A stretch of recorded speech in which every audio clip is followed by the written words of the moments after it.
I let him meet her mother, guys. So, yan na yung anak mo. Shh! Doon. Or is your other siblings? Ming! Come here. You meet my sibling for the last time. Come here, baby. Look at the other one, guys. His siblings there. You see that one? Come here. Ililibing na natin siya. Magpaalam ka na. That is the mother, guys. That is the mother of this. And that the one who bite him. That brown dog. Shh. Okay. Ayan. Magpaalam na kayo. Come here. Namatay din siya.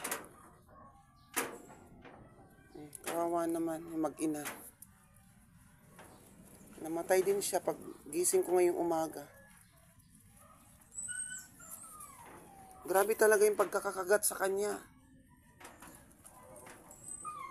Actually, nabuhay pa siya ng ilang araw.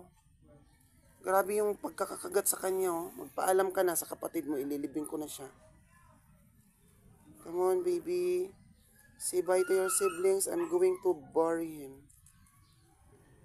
See? The mother doesn't care. Pinaalam na niya sa anak niya na wala na yung kapatid niya, guys.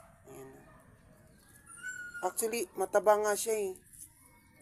Kaya lang, talagang hindi siya... Grabe, bakit ba siya kinagat? Siguro nung nagpakain dyan, nakikain to, tapos nagalit yung aso, ha? Ano?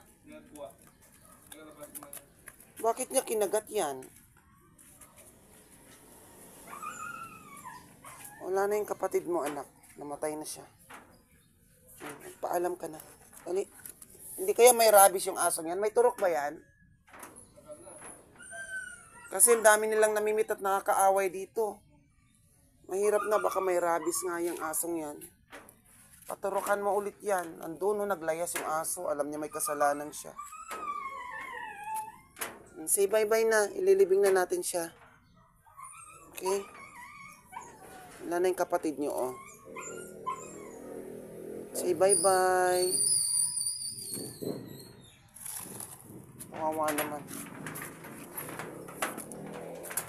At least you see them in the last time.